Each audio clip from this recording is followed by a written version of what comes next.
And welcome back. This is GBS Morning Extra. I'm Timothy Omondi. Joining me in studio today is Collins Bore, a political analyst. You can keep the conversation going on hashtag GBS Morning Extra, at Gogwin Ochoro, at Bore Collins. Those are the Twitter handles. Now, Collins. Yes. The tide. Is it the tide now of the Dynasty versus Hustler nation? With the president now, joining into the conversation and making a public comment Yes. on the same, is it favoring the Ruto camp or is it working against the Ruto camp? Because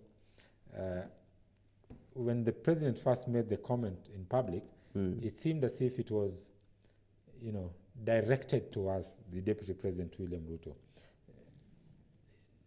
That's what many people want to say or want to believe. But now, as you look at this, but the signs now are clear that the president is not on this side. Yes. He's on the other side. Does this play out for Ruto on the plus or on the negative? It plays on the negative. It works against him, of course, because he now appears to be a lone ranger who is blowing his own trumpet, talking about being a hustler. Otherwise, if the president had supported that particular idea, it would have been a plus for him. But if you ask me, that is working against him, because we or very many people expected that the president would support the deputy president and everything he says will always be in tandem with what he believes. That was the expectation. Yes, when it was the the two first expectation. started, when they were still in their honeymoon. Yes, when we still had the strong camaraderie between the two, but things changed, right? So we now have two particular individuals who are just there working together, but in essence, their beliefs are no longer the same. Their, the ambitions that they used to have now gone to two different divergent. But the deputy president continuously, as he stands to speak, speaks about, the president's big four agenda, the president's legacy. That's what he always says. That is now the hypocrisy that we are talking about. Because if the brigade, you listen to the honorable members that accompany the deputy president every now and then. Yeah, they sling a lot of money at the president. In fact, the other day I had one, capsurate member of parliament, Oscar Sudi, directly attack the president. And that is a close ally of the deputy president. Is a man of his kind. Yes. So had the deputy president meant his words, then he should have tamed some of these politicians who continue to talk ill of the president. And you see, when the deputy president rises to speak, sometimes he only wants to appeal to the public.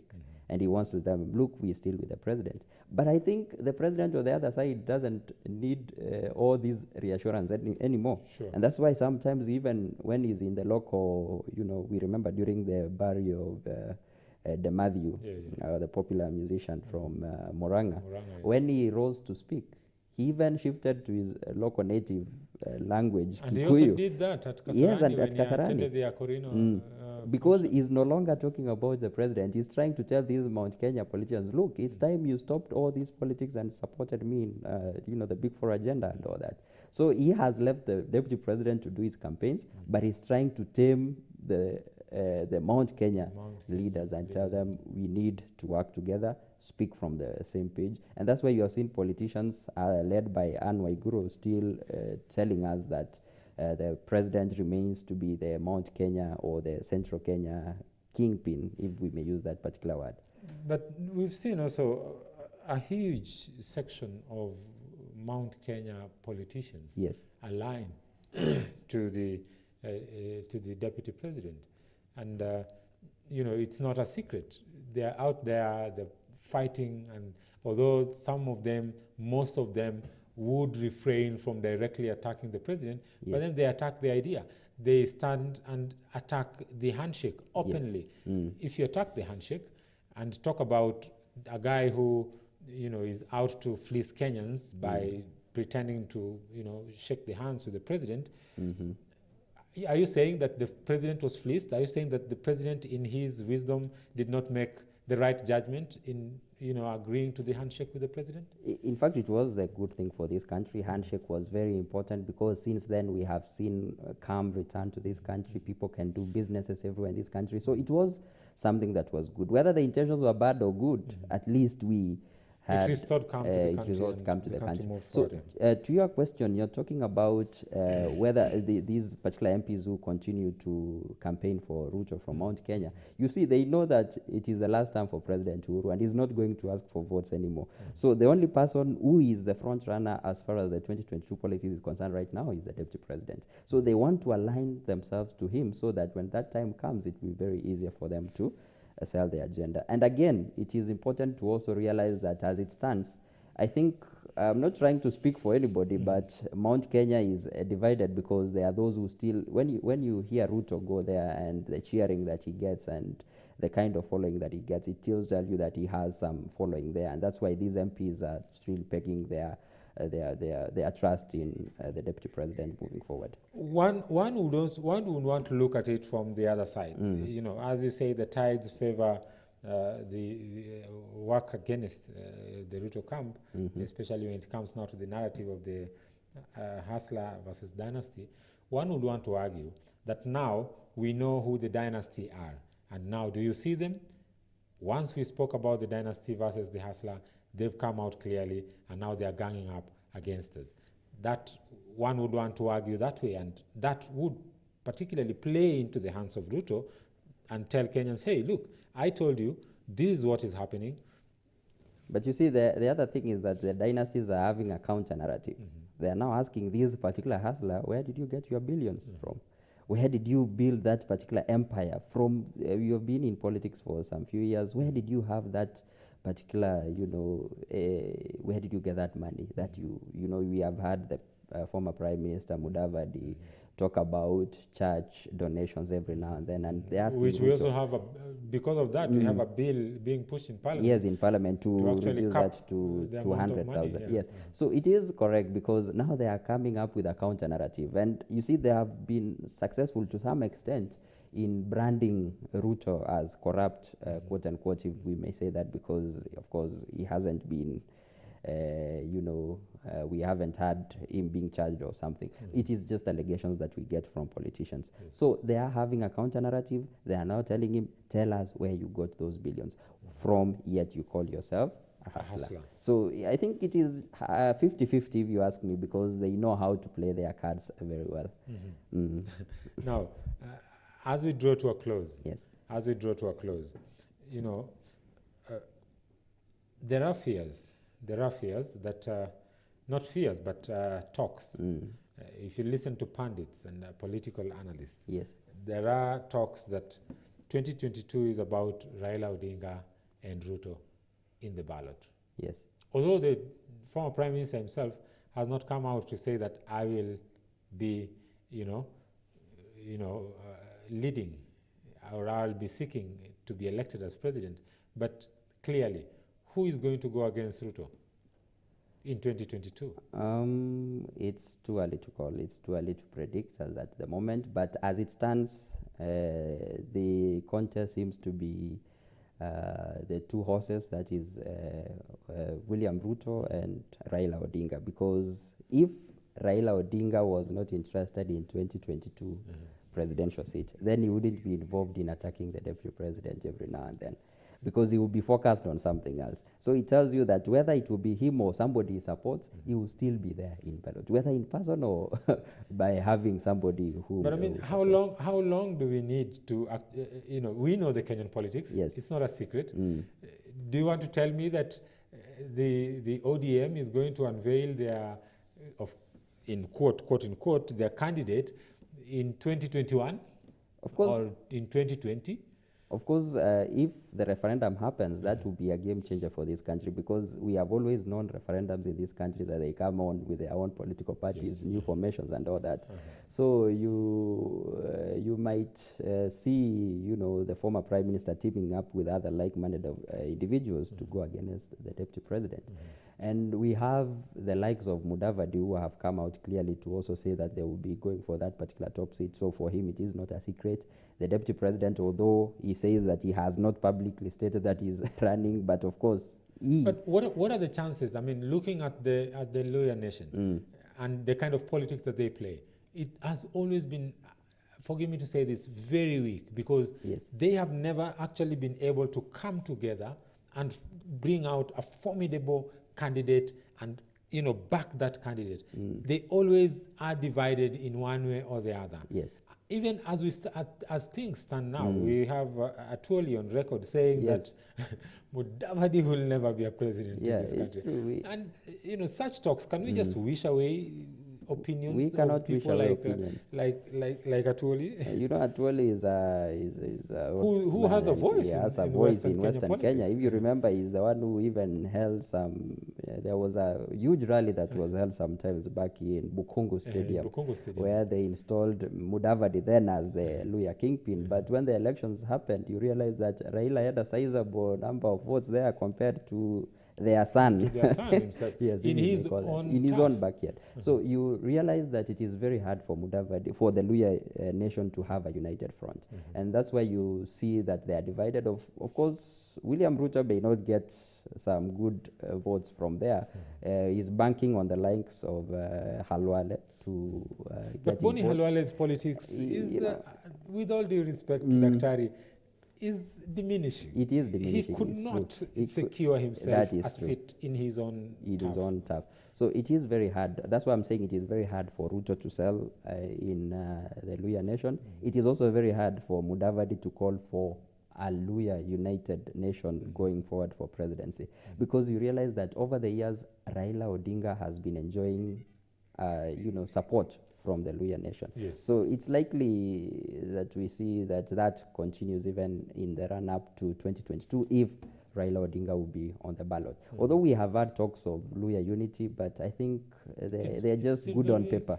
Yeah, they're just good on paper. But when it comes to reality, things may be different. We saw the other day, Luhya leaders in an event, come on each other's throat, when it was clearly divided, with the likes of Wanjala coming and criticizing them and telling them, hey, every time you stand to talk, you want to talk about Raila this, Raila that. The Luhya nation today, or politicians, are complaining that Uhuru Kenyatta is taking development to Nyanza, purportedly because of the port and the international airport and all those kind of things. Is it really that kind of politics that we are looking at? I mean, if that is the kind of politics that the Luhya nation is still having this time, in this century, can we really say that they are really ready to come out on a national stage and take the lead? I don't think they are ready. I don't think they're ready because, of course, they keep crying foul every now and then. That is their leaders. They talk about the failed industries, the sugar industries. We have Mumias and all that. They have been crying that it's high time the government revamped. But the government has revived. Yeah, they have tried, but they are still complaining. The residents are still saying that they have not seen the fruits of the handshake, because they thought that now that they supported the prime minister almost to the man during the last election, then they will also need some goodies to their side. So it is not happening, and that's why they are fronting for a united Luhya nation. But if you ask me, it's still going to be a tall order for Mudavadi to actually convince the Luhya nation to have a candidate moving forward, because they are still very friendly to Raila. Sometimes I ask myself, why do these people keep crying foul about the handshake? Whereas when the Right Honourable Prime Minister was going to swear himself in at Uhuru Park, all the top leaders that we expected to be there with him never showed up. Never showed up. That is it.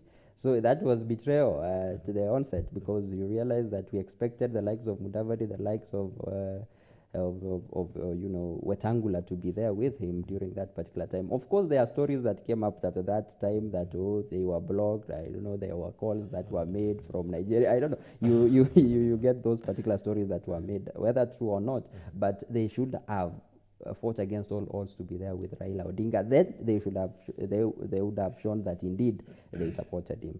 But it really proves that, you see, they are not united. Would one be pardoned to conclude that they are not brave enough to stand for what they believe in? I mean, that they don't have something concrete or a strong belief that they have within them. Because if they had that conviction, then it will be a matter of do or die. Yes. And even the Right Honorable Prime Minister going out there and swearing himself in whatever thing that he was doing, it was actually something. And remember the Attorney General threatening, going out on media and making a statement that is tantamount to treason, and he would be charged for that.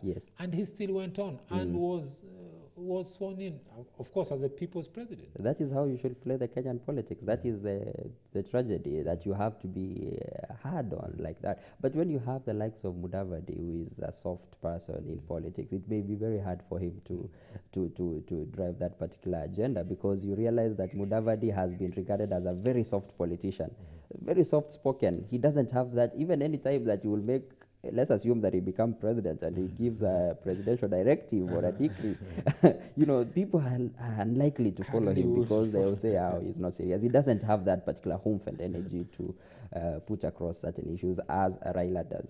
Raila is an enigma in his own. He knows how to speak and how to say it, and he will always be able to appeal to every person he speaks to. So Mudavadi, Wetangula, perfect. They still have a long way to go. They can only team up with other people, hopeful. So what do we make of our friend, the former vice president, leader of the Wiper Party, Mr. Honorable Stephen Kalonzo Musyoka? Kalonzo Musyoka knows how to play his politics. We have always known him as a person who he has refused the name watermelon, but of course he will always look for opportunities and know how to get into government. You remember that even after the handshake, when the former Prime Minister was given the AU envoy position, he was also given some position. He's the president representative in the South Sudan, I think, peace initiatives and all that. So it tells you that for that he's been around. I think during the Moi regime, during the Kibaki regime, of course he has been a diplomat. He was part of the negotiation team. Yes, he has been a diplomat. During the time of Garang. But now that this was made official, that even the minister in charge of immigration made that particular statement, it tells you that he's already working in government. And at some point, it is not a government appointment. Yes, it is not lost on us that at some point he even talked about amending the constitution so that we can have the Uhuru Kenyatta continue serving. So, he's a politician that you cannot always predict. You don't know what he will say. He will always know how to play his cards, and he will be in government. One would be tempted to ask, who is calling the tunes here? Yes? Who is calling the tunes to this music that is being played of? Because this is not this is not a strange narrative. Someone else, I think it's Honorable Sonko. Yes.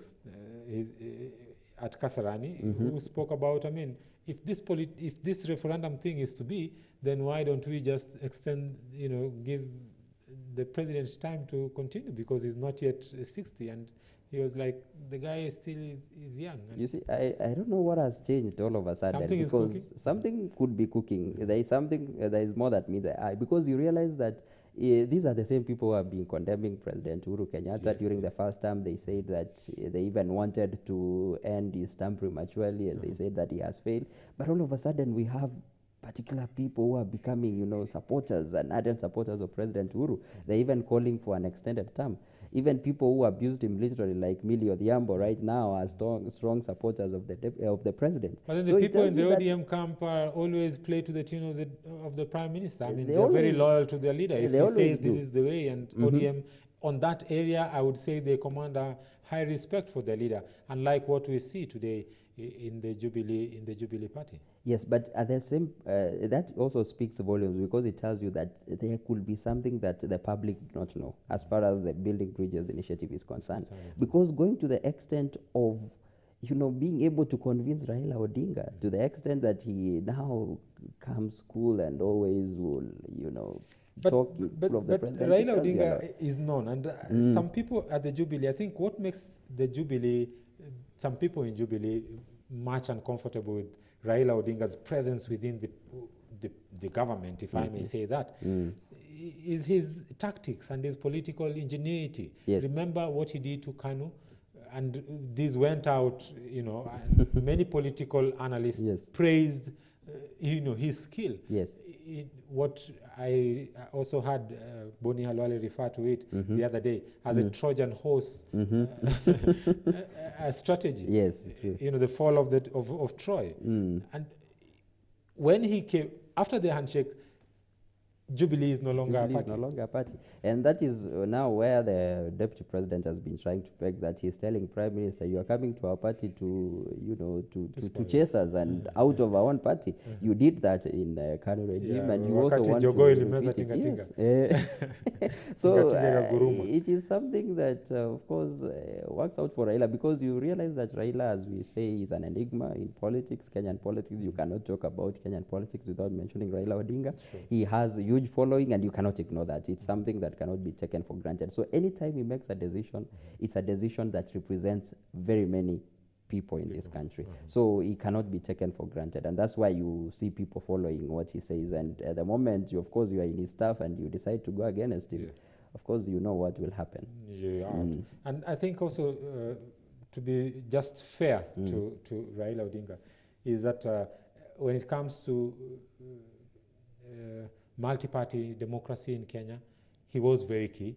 Of course, his father, history will go down to mark his father as the founder of multi-party democracy when he decided to part ways with the founding father, Jomo Kenyatta. And he formed his own party, and that was the start of multi-party. Yes. Although it was briefly, stopped by Moi, but again in 1992, again it was brought back. But Raila Odinga has always been in the front line, and that is one thing I believe that many Kenyans or Kenya will have to give credit to him for that. That's true. As we conclude, do you think that as we stand right now as a country, should the referendum not go through, what do you envision? Should the referendum not go through, that would be a win for Deputy President, right?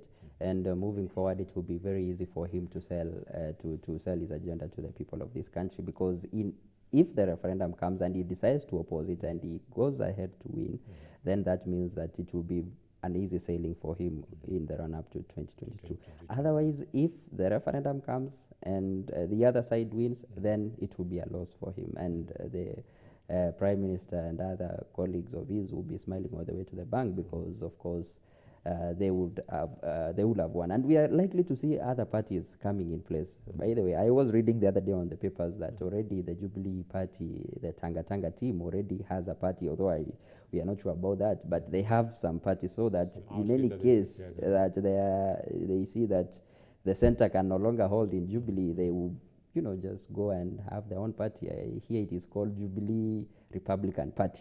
That's what you read in the paper. So it's only a matter of time. We'll see what will happen. But there is a lot of politics that is happening in this country, and it's only a matter of time, and we are going to see how that plays out. Well, Collins Bore, thank you very much for honoring our invitation. I hope to have you again next week. Maybe probably discuss more on the Kenyan politics. The Kenyan politics is elusive, evasive, keeps on changing faces every time. And one thing also that Kenya has been credited for globally is that Kenyan politics is really unpredictable. And that unpredictability is making Kenyan politics look more mature. And as we continue, we believe that Kenyans will make the right decisions, and that Kenyans will be sober in their decision, and especially in terms of choosing leaders. And the kind of politics that we would like to embrace is a kind of politics of peace, love, and unity. These are some of the basic or the foundations that were laid by our founding fathers, and we hope that this can be carried on.